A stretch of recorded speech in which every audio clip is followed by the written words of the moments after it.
Trump के बयान के बाद निफ्टी फार्मा पर डेंट पड़ा है।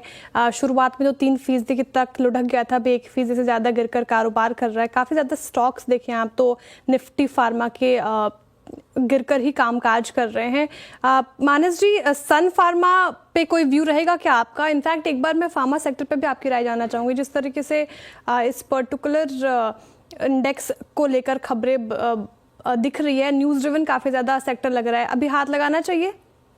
देखिए, खरीदारी नहीं करनी है, लेकिन अगर लॉन्ग पोजीशन किसी ने ऑलरेडी बना ली है तो मेरे ख्याल से आज के लो के नीचे स्टॉप लॉस लगा के पोजीशन को होल्ड किया जा सकता है। क्योंकि देखिए, ट्रेंड तो यहाँ पर पहले से नेगेटिव था, लोअर टॉप लोअर बॉटम बन रहे थे। Nifty pharma index 200 moving average के नीचे ट्रेड कर रहा था, लेकिन आज लोअर लेवल पे बाइंग इंटरेस्ट देखने को मिला है। तो आज का लो बहुत इंपॉर्टेंट है। अगर 20,300 के नीचे ये इंडेक्स फिसलेगा तो फिर से फार्मा स्टॉक्स में गिरावट देखने को मिलेगी।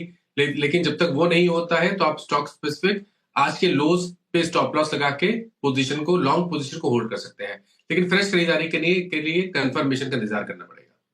अभी फ्रेश खरीदारी करने से बचे फार्मा में। और देखिए, आज फार्मा सबसे खराब प्रदर्शन कर रहा है, हमने बात भी की। और राष्ट्रपति ट्रंप के फार्मा प्रोडक्ट पर 25% टैरिफ लगाने के बयान से इस सेक्टर पर दबाव देखने को मिल रहा है। सेंटिमेंट काफ़ी बिगड़ गया है। लेकिन इस डेवलपमेंट पर ज़्यादा डिटेल में जानकारी देने के लिए मेरे साथ जुड़ी हुई है विनी। बताइए, क्या रिसर्च किया आपने? बिल्कुल, तो आज फार्मा स्टॉक्स देखे तो काफ़ी प्रेशर में है। और एक्चुअली क्या हुआ, हमें ओवरनाइट सुबह कमेंट्री मिली कि डोनाल्ड ट्रंप ने ये बताया है कि वो इंटेंड कर रहे हैं, वो इम्पोज करेंगे अराउंड 25% टैरिफ। ये होगा ऑटो सेक्टर पे, ये होगा सेमीकंडक्टर्स पे और फार्मास्यूटिकल इंपोर्ट्स पे, फार्मा इंपोर्ट्स पे। नाउ इंडिया के जो इंपोर्ट और फार्मा की स्टोरी यूएस से कनेक्ट करते हैं, तो पहले तो ये क्या है, बिकॉज इस कंसर्न की वजह से स्टॉक्स, इंडियन फार्मा स्टॉक्स हैं वो गिर रहे हैं।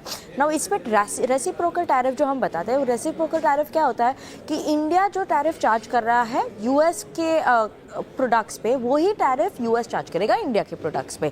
ना उसकी वजह से करंटली जो इंडिया यूएस की ट्रेड है फार्मास्यूटिकल्स में स्पेसिफिकली, नाउ इंडिया फार्मा की एक्सपोर्ट्स देखे तो यूएस में 2023 में अराउंड $7.6 बिलियन की थी, और इंडियन फार्मा की इंपोर्ट्स फ्रॉम यूएस थी अराउंड $600 मिलियन की। अभी करंटली देखे तो इंडिया चार्ज कर रहा है अगर 10% टैरिफ फार्मा इंपोर्ट्स पे, तो यूएस क्या चार्ज करेगा, यही 10% बता रहा है। पर अभी जो टैरिफ जो कमेंट्री में आई थी वो बोल रहे हैं कि अराउंड 25% की हो जाएगी। नाउ इसकी वजह से इम्पैक्ट क्यों हो रहा है? पहले तो इंडियन कंपनीज में काफ़ी सारी एक्सपोजर है यूएस में, और यूएस सेल्स है, ये उनके यूएस एक्सपोर्ट सेल्स की बात कर रहे हैं। तो करंटली एक्सपोर्ट सेल्स यूएस में Aurobindo Pharma 46% export sales as of 9 month FY25 का डेटा है, और ये सोर्स है HSBC से। तो ऑरोबिंदो फार्मा 46% है, Cipla 28%, Lupin 37%, doctor Reddy's 46%, Torrent pharmaceuticals 10%, सन फार्मा 14%, जाइडस में अराउंड 48% की है। तो ये सब एक्सपोजर है यूएस के लिए, और इसकी वजह से मे बी इम्पैक्ट भी आ सकता है जो HSBC ने निकाला कि अगर 10% टैरिफ आया तो उसका इम्पैक्ट EPS पे क्या होगा इन सब कंपनीज की। तो डॉक्टर रेड्डीज में इम्पैक्ट आएगा अराउंड 6.5%, जाइडस में 6% का इम्पैक्ट, औरोबिंदो में 5.5%, लुपिन में 4.5% का इम्पैक्ट EPS पे की बात करें अगर 10% की हाइक हुई, और सिप्ला में 4%, सन फार्मा में 1%। सो म्यूटेड परफॉर्मेंस, वो ज़्यादा इम्पैक्ट नहीं होगा सन फार्मा के, और टोरेंट फार्मा को भी और 0.8% का इम्पैक्ट आएगा EPS पे, ये अकॉर्डिंग टू HSBC है। पर इस वजह से आज हम देख रहे हैं स्टॉक्स में डिक्लाइन दिख रही है। चलिए विनी, बहुत बहुत शुक्रिया आपका इस पूरी चर्चा के लिए। और मतलब क्या EPS पे इम्पैक्ट आएगा वाले ग्राफिक्स को एक बार फिर दिखाएंगे, आपकी स्क्रीन पे आएंगे वो, और बहुत नाइसली अगर आप देखें तो यहाँ पे एक्सप्लेन किया गया था कि एग्जैक्टली इसी क्वांटम में टैरिफ हाइक हुए तो EPS पे इम्पैक्ट क्या आएगा। खैर, मैं एक काम करता हूँ, इसको टेक्निकली यहाँ पे थोड़ा डिस्कस कर लेता हूँ। निफ्टी फार्मा पहले तो लेके आइए एग्जांपल के तौर पे, पहले निफ्टी फार्मा क्या कर रहा है। आज के ट्रंप के ये बयान निफ्टी फार्मा को कैसे और किस ट्रैजेक्टरी में ले गए। अगर मैं निफ्टी फार्मा को देखूँ, उसमें कौन कौन से स्टॉक्स पर सबसे ज़्यादा फर्क पड़ा है। देखिए, एबट अभी भी डे हाई पर है, ऑल टाइम हाई पर है। अजंता फार्मा, उस पर कोई फर्क नहीं पड़ा। एल्केम पे कोई फर्क नहीं पड़ा। ऑरबिंदो में रिकवरी है। सिंक हुआ है बायोकॉन, सिंक हुआ है। उसके बाद आपकी स्क्रीन पे आएगा डॉक्टर रेड्डीज, हालांकि ये भी रिकवर कर गया डेलो से। प्राइस डैमेज एक बायोकॉन में हुआ है। उसके बाद अगर देखूं मैं प्राइस डैमेज कहाँ पे हुआ है, एक नेटको में हुआ है। सन शॉर्ट था आज सुबह, लेकिन जहां खुला क्रैक हुआ, लेकिन फिर भी रिकवरी आ गई। टोरेंट फार्मा ने 200 EMA को रीगेन कर लिया। मानस, अगर मैं टेक्निकली जाऊं तो शायद मुझे फ्रेंकली स्पीकिंग बायोकॉन के सिवा कोई भी शॉट दिखाई नहीं दे रहा है। सन फार्मा में तो रिकवरी भी आ गई इनफैक्ट। आपका मैंडेट क्या है इस वक्त?